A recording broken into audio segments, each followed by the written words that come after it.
नमस्कार,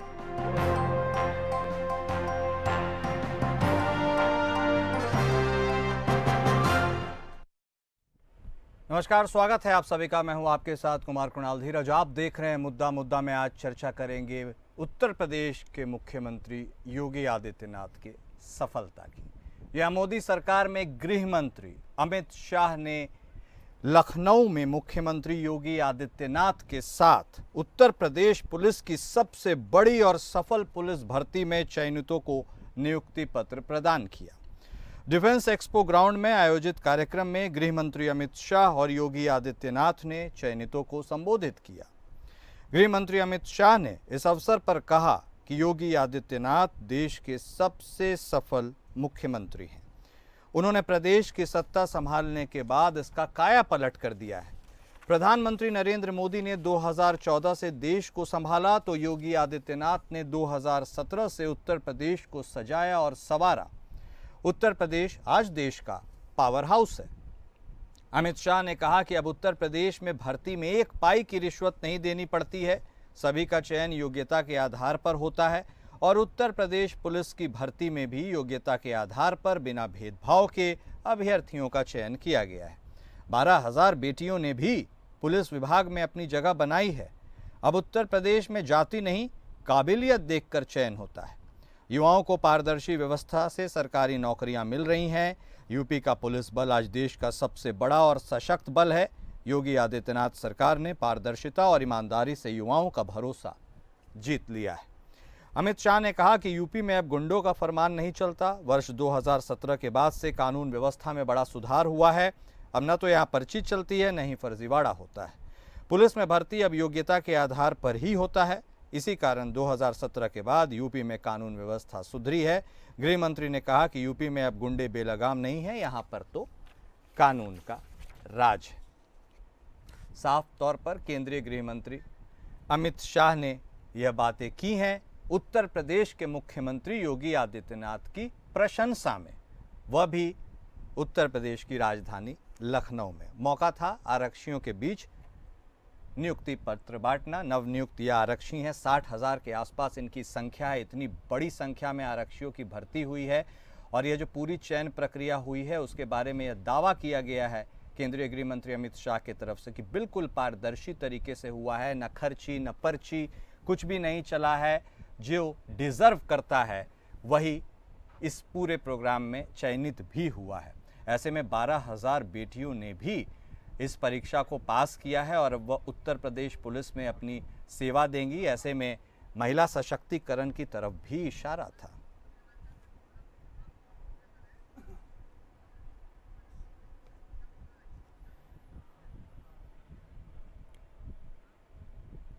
तो क्या यह पैमाना है उत्तर प्रदेश के मुख्यमंत्री योगी आदित्यनाथ की सफलता के? क्योंकि साफ तौर पर केंद्रीय गृह मंत्री ने इसे बड़ी सफलता बताया है और उत्तर प्रदेश के दृष्टिकोण से एक बहुत बड़ा मकसद भी पूरा हुआ है, इतनी बड़ी संख्या में आरक्षियों की भर्ती। चलिए इसी पर आज हम चर्चा करते हैं। इसकी शुरुआत करते हैं। हमारे साथ हमारे सभी खास मेहमान जुड़ चुके हैं। हमारे साथ भारतीय जनता पार्टी के तरफ से बतौर प्रवक्ता गौरव मिश्रा साहब जुड़ चुके हैं। समाजवादी पार्टी के तरफ से बतौर प्रवक्ता पूजा मिश्रा जी। हमारे साथ मैनेजिंग एडिटर APN विनय राय जी भी जुड़ गए हैं। आप सभी खास मेहमान का स्वागत है। सबसे पहले गौरव साहब, शुरुआत आपके साथ इस बधाई के संदेश के साथ कि चलिए उत्तर प्रदेश पुलिस की सुदृढ़ कानून व्यवस्था का जो आप दावा करते हैं उसमें 60,000 नए पंख अब जुड़ गए हैं। और अब आपको क्या लगता है यह सफलता किसकी है? मुख्यमंत्री योगी आदित्यनाथ साहब की है, सरकार की कार्यशैली है या फिर यूनियन जो सरकार है मोदी सरकार, उनके भी आप इस मामले में उनको कॉम्प्लीमेंट देना चाहते हैं? और क्या यह जो सफलता का संदेश दिया जा रहा है केंद्रीय गृह मंत्री के तरफ से, यह एक बड़ी सफलता की ओर इशारा है या इसमें आने वाले चुनाव के लिए भी एक मैप तैयार करने की कोशिश की जा रही है कि कमान फिर से योगी साहब के हाथ में ही होगी? मिश्रा साहब। देखिए, स्वाभाविक है 2017 में जब उत्तर प्रदेश में पूज्य योगी आदित्यनाथ जी ने कमान संभाली थी तो उत्तर प्रदेश की गिनती देश के बीमारू राज्य में, देश के एक ऐसे राज्य के रूप में जो अपराध के लिए जाना जाता था, लूट डकैती, दंगा फसाद, कम्युनल वायलेंस, इस तरह के लिए उत्तर प्रदेश की पहचान थी। उद्योग नहीं था, व्यापार नहीं था, अर्थव्यवस्था भी 3.25 लाख करोड़ के आसपास थी। आज देखिए 8 वर्ष के अंतर में कितना बड़ा पैराडाइम शिफ्ट आया है, कितना बड़ा परिवर्तन आया है। आज उत्तर प्रदेश की अर्थव्यवस्था लगभग 30 लाख करोड़ की अर्थव्यवस्था बन गई। आज बजट 3 गुना से ज्यादा बढ़ गया उत्तर प्रदेश का। उत्तर प्रदेश देश का दूसरा सबसे बेहतर परफॉर्म करने वाला ईज ऑफ डूइंग बिजनेस के लिहाज से प्रदेश बन गया। रोजगार की जहां तक बात है, आप देखिए 2012 से 17 तक का जो समय था, वो जो अनएम्प्लॉयमेंट रेट था वो 19% से नीचे कभी आया ही नहीं, हमेशा 19% से ऊपर रहा। आज वो गिर करके 2.4% हो गया है। सबसे अधिक सरकारी नौकरियां सृजन हुई इस दौरान पिछले 8 वर्ष में।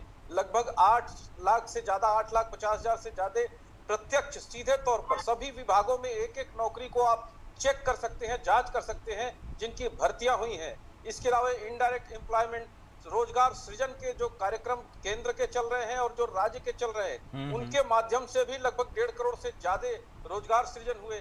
और जो इन्वेस्टमेंट उत्तर प्रदेश में हुआ ग्राउंड ब्रेकिंग सेरेमनी के माध्यम से 15 लाख करोड़ का ऑपरेशनल हो चुका है प्रोजेक्ट, जिसमें 1.5 करोड़ से ज्यादा, लगभग 2.25 करोड़ के आसपास रोजगार सृजन उसमें हुआ। और अभी 10 लाख करोड़ के आसपास का प्रोजेक्ट ऑपरेशनल होने वाला है बहुत जल्दी। आप देखिए बहुत बड़ी संख्या में उत्तर प्रदेश के युवा जो पलायित होते थे, वो पलायन रुका है। इंफ्रास्ट्रक्चर उत्तर प्रदेश का विश्व स्तरीय बना है। एक्सप्रेसवे उत्तर प्रदेश में सर्वाधिक बने हैं, लॉजिस्टिक्स हब सर्वाधिक बने हैं, एयरपोर्ट सर्वाधिक बने हैं, मेट्रो सबसे ज्यादा बने हैं। तो आज उत्तर प्रदेश की पहचान देश के ग्रोथ इंजन के रूप में हो रही है। उसका श्रेय अगर सबसे ज्यादा किसी को जाता है तो निश्चित रूप से उत्तर प्रदेश के मुख्यमंत्री और केंद्र की चल रही भारतीय जनता पार्टी की सरकार और कुशल नेतृत्व प्रधानमंत्री मोदी जी के नेतृत्व में, अमित शाह जी के सामंजस्य के द्वारा, और हमारा जो संगठन है भारतीय जनता पार्टी का, जिस तरह से जनता के बीच में इन सब कार्यक्रमों के मॉनिटरिंग के लिए, उनके सफल वितरण के लिए जो कार्यक्रम आते रहते हैं, सबका योगदान है। सभी इकाइयां इसमें अपना अमूलचूल योगदान देती हैं और इसका श्रेय सभी को जाता है। और आज उत्तर प्रदेश का जो नाम हो रहा है वो इन सभी प्रयासों के कारण ही ये संभव हो सका। मिश्रा साहब, काउंटलेस अचीवमेंट्स का आपने जिक्र तो कर दिया, लेकिन भ्रष्टाचार के ऊपर आपने स्पेसिफिकली कहा कि अब बहुत पारदर्शी तरीके से चीजें होती है। ये कहने का जरूरत आपको इसलिए पड़ा क्योंकि यही परीक्षा थी जिसमें कदाचार हुआ था, पेपर लीक हुआ था, और उस वक्त आपके सरकार की किरकिरी भी हुई थी कुछ हद तक, विपक्ष ने तो निशाना साधा ही था। क्या डैमेज कंट्रोल करने के बाद ये इंश्योर किया गया कि ये सारी चीजें बिल्कुल ट्रांसपेरेंसी के साथ होंगी? सिर्फ इसलिए नहीं, इस परीक्षा के लिए नहीं, लेकिन आगे भी जो भी होंगी। कुणाल जी देखिए, भारतीय जनता पार्टी की चल रही सरकार का कमिटमेंट है, ये संकल्प है कि पारदर्शी और स्वच्छ और भ्रष्टाचार मुक्त, बिना भाई भतीजावाद के सभी कार्य होंगे, सभी सरकारी नियुक्तियां होंगी, चाहे वो सरकारी योजनाओं का वितरण हो, किसी भी प्रकार का कोई भ्रष्टाचार की गुंजाइश नहीं है। जीरो टॉलरेंस इसीलिए कहा जाता है। हाँ, लेकिन इस तरह के एलिमेंट्स हैं जो कभी कभी उभर के अपनी प्रवृत्ति के अनुसार इस तरह के गंदे काम करते हैं, और वो इसी सरकार का ही श्रेय है जो ऐसे लोगों को चिन्हित करती है और सलाखों के पीछे ढकेलती है। और ये जो पेपर लीक के मामले हैं, ये सब गिरोह आज के नहीं है, ये पूर्व की सरकारों में ऑर्गेनाइज तरीके से बाकायदे राजनीतिक सत्ता से वरदहस्त प्राप्त किए हुए लोग इस तरह का कार्य करते थे, जिनका पटाक्षेप हुआ और जो सलाखों के पीछे पहुंचे। और इसलिए हमारी सरकार भ्रष्टाचार के मुद्दे पर भी लगातार लड़ रही है। सबसे अधिक अधिकारी और कर्मचारी जेलों में भ्रष्टाचार के कारण बंद हैं आज के डेट में। पहले ऐसा नहीं होता था। ठीक है मिश्रा साहब। पूजा जी, स्वागत है आपका भी। अब रुख आप ही का करते हैं। देखिए, ऐसे तो भारतीय जनता पार्टी हमेशा से विपक्ष के अतीत के पन्नों को टटोलती है। इस बार भी भ्रष्टाचार वाले मुद्दे पर आप ही के ऊपर कहा गया है टारगेट कि आप लोगों ने जैसा छोड़ा था, हम लोगों ने उसे रेक्टिफाई किया, अब चीजें दुरुस्त कर दी गई। ऐसे में आपको लगता है कि आपने जिस तरह से उत्तर प्रदेश को छोड़ा था, क्या वह उत्तर प्रदेश इतना निष्क्रिय था कि उसे सक्रिय करने में इतना वक्त लग गया? आप ये जो दोषारोपण होता है उसे कैसे देखती हैं? आपको नमस्कार और साथी प्रवक्ता को भी मेरा नमस्कार। और जो भी पहले भाजपा के प्रवक्ता झूठ बोले जा रहे थे, मैं उसको क्लैरिफाई कर देती हूँ। इन्होंने बोला कि समाजवादी पार्टी गवर्नमेंट में जो अनएम्प्लॉयमेंट रेट थी वो जो है 19%, पहले तो 19% नहीं थी। CMIE होता है, ये मंथली जो है देखती है कि अनएम्प्लॉयमेंट रेट क्या होती है। तो 2016 में मई से अगस्त 2 महीने अनएम्प्लॉयमेंट रेट ऑलमोस्ट जो है 17 के जो है हाईएस्ट पीक पे पहुंची हुई, पर उसके पहले उसके आगे नहीं थी।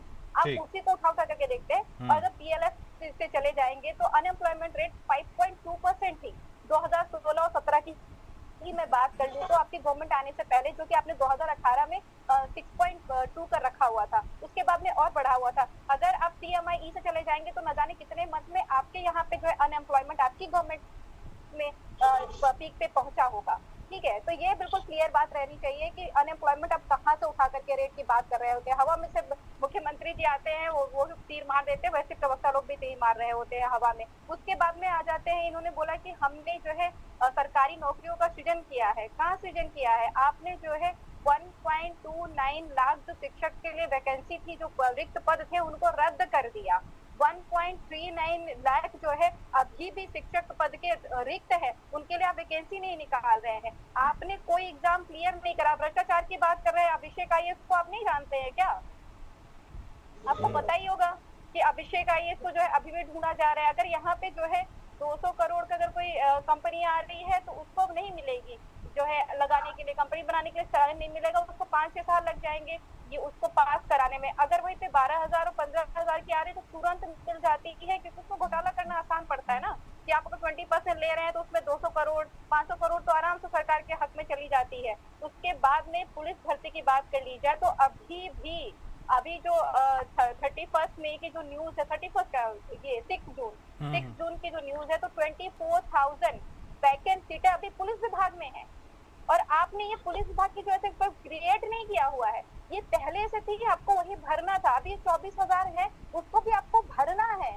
आपने जो एम्प्लॉयमेंट के नाम पे भी कह रहे हैं कि 8 लाख लोगों को एम्प्लॉयमेंट दिया, कैसे दिया? 8 लाख लोगों में तो 1,36,000 तो वही हो गए जो शिक्षा में थे, जिनको इन्होंने बाहर का रास्ता दिखाया था, उसके बाद में दोबारा लिया, उसको भी एम्प्लॉयमेंट में काउंट करते हैं। पहले क्या होता था कि जो संविदा पे हुआ करते थे उनको एज ए कि हमने एम्प्लॉयमेंट उसमें काउंट नहीं किया जाता था। अब जो संविदा पे है उनको भी ये काउंट करते हैं कि एम्प्लॉयमेंट दिया गया। उन सबको मिलाकर के ये 8 लाख कह रहे हैं, बाकी जो युवा है उनको बेरोजगार करके छोड़ दिया हुआ है। आप ही के डिबेट में मैंने कहा था कि PGT का एग्जाम इन्होंने 2022 में फॉर्म भराया था और 17-18 तारीख को होना, पता नहीं होगा कि नहीं होगा। आपको पता है कि नहीं हो रहा है, कह रहे हैं कि अगस्त के लास्ट में हो गया, वो भी ईश्वर मालिक है। TGT का भी यही हालात है, टेट का भी यही हालात है।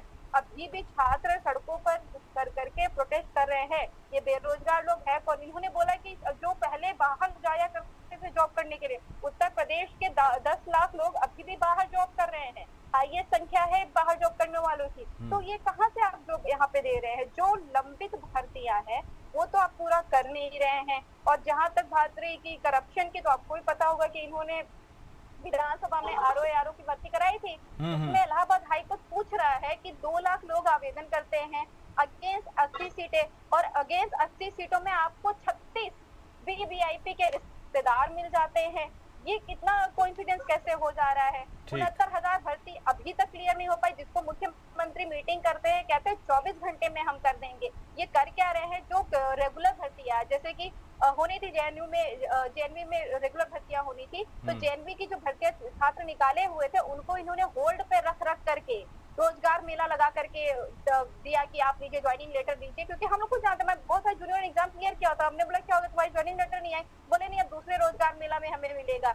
ये शो करते हैं, इनको प्रोपोगंडा करना होता है। धरातल पे काम नहीं करके जितना प्रोपोगंडा कर सकते हैं उतना प्रोपोगंडा करते हैं। अब इनको पूर्वज की सरकारों से प्रश्न पूछने से ज्यादा बेहतर होगा कि अपना देख लें। मेट्रो की बात की, आपको पता होगा कानपुर में टर्की की कंपनी काम कर रही थी मेट्रो को लेकर के। हमने हमारी सरकार में मेट्रो चलाई हुई थी और वो टर्की की कंपनी चली गई हुई छोड़ करके, बंद करके। 80 करोड़ रुपए जो ब्लॉक हो गए हुए हैं और आप मेट्रो का काम आगे बढ़ा नहीं पा रहे हैं। और उसके अलावा जो इन्होंने MOU कराया था, इन्वेस्टमेंट सबमिट कराया हुआ था, इन्वेस्टमेंट सबमिट कराने में 3 कंपनियां फेक आई हुई थी। फेक आई थी, चलो इनको पता ही नहीं चला। उसके बाद में वो जो है इन्वेस्टर्स के पैसे लेकर के भाग रहे थे। अब बता रहे कि हम जो है फंड लेकर के आ रहे हैं। आप जनता को प्रताड़ित कर रहे हैं। कभी आपके घटक दल, आपके मंत्री, आपके विधायक सदन में भी आपसे प्रश्न पूछ रहे हैं। अपने सदन की कार्रवाई उठा करके देख लेंगे तो भी आपको पता चल जाएगा कि आपने किसानों युवा को कितना परेशान कर रखा हुआ है। ठीक है पूजा जी। विनय जी भी हमारे साथ जुड़े हुए हैं। विनय जी, सत्ता पक्ष के तरफ से भी कुछ आंकड़े आते हैं, विपक्ष के तरफ से भी कुछ आंकड़े आते हैं। इन आंकड़ों के उलझन में जो जमीनी आंकड़े हैं ऑन फील्ड, वो जनता किस आंकड़े को सच माने, किस आंकड़े को सच नहीं माने, यह भी एक बहुत बड़ी उलझन है।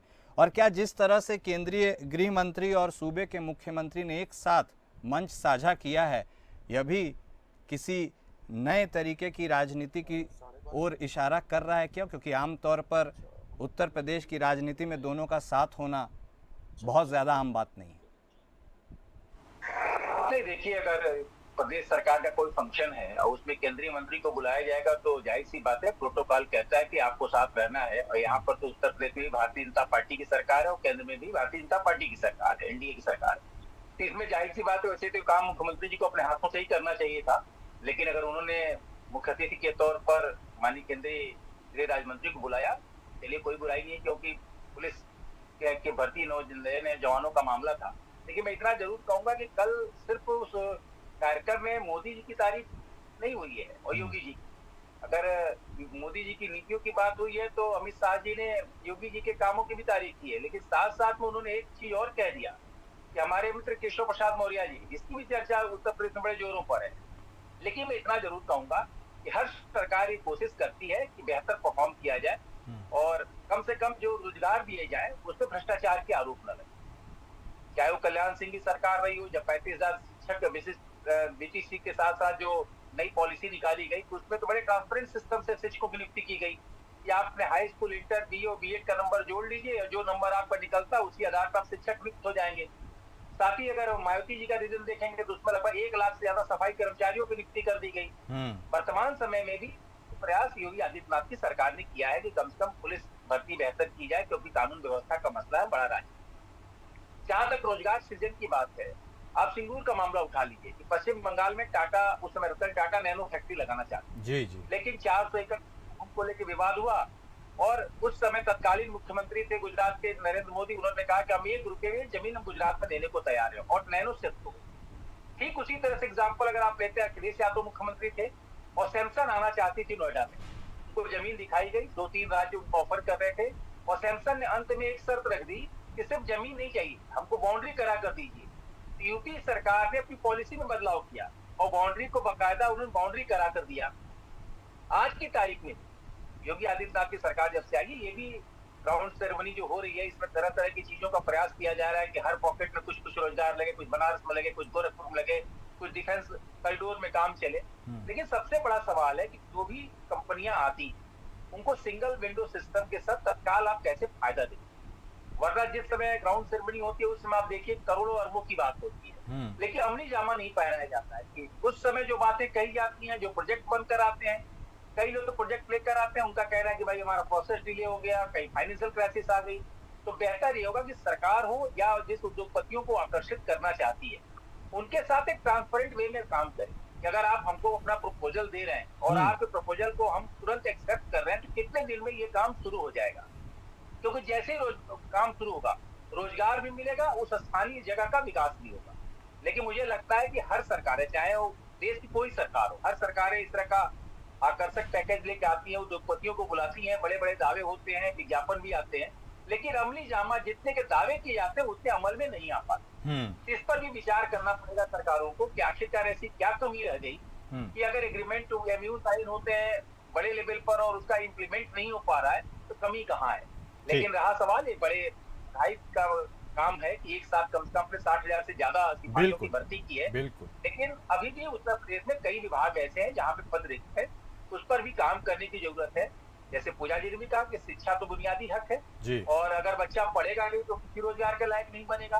अगर प्राइमरी स्कूलों में, माध्यमिक स्कूलों में, चाहे डिग्री कॉलेजेस में अगर पद रिक्त है तो उसको भी भरने की आवश्यकता है, क्योंकि जब लड़का पढ़ेगा तभी किसी लायक बनेगा। तो बेहतर है, लेकिन जो काम अच्छा उसकी तारीफ करनी चाहिए, क्या बेहतर हो सकता है उसका सुझाव देना चाहिए। ठीक है, अब जल्दी जल्दी से एक रिएक्शन हम सबसे ले लेंगे। गौरव मिश्रा साहब, एक मंच, छोटी मुलाकात, 2 शीर्ष नेताओं का, क्या किसी बड़े पिक्चर की ओर इशारा कर रहा है? क्योंकि 2024 के आम चुनाव में जब आपको आशातीत सफलता नहीं मिली थी तो खूब सिर फटव्वल हुआ था कि किसकी गलती हुई है, एक दूसरे के ऊपर आरोप प्रत्यारोप के दौर भी चले थे दबे जुबानों में।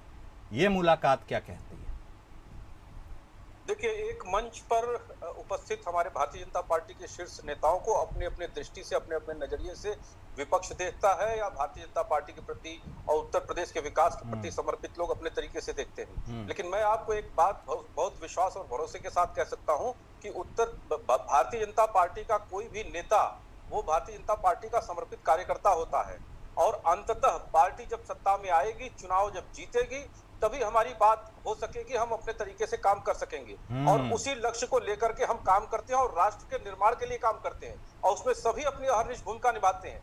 इसमें किसी भी प्रकार का दीवार खड़ा करके देखना, उसमें पर्देबाजी करना, इस तरह का छिद्रान्वेषण विपक्ष करता है, करता रहे, उसका कोई फर्क नहीं पड़ता है। लेकिन आपको आने वाले चुनाव में भी वही परिणाम देखेंगे जिस तरह से हमने पिछले चुनाव में परिणाम दिखाए हैं, चाहे वो 2014 से लेके अब तक के सारे परिणाम देख लीजिए, राज्यों के हो चाहे केंद्र के हो, वो जनता का जो भरोसा और जो विश्वास भाजपा के प्रति है वही कायम रहेगा, और उसमें सबकी ताकत, सबकी भूमिका निहित रहेगी। ठीक है मिश्रा साहब।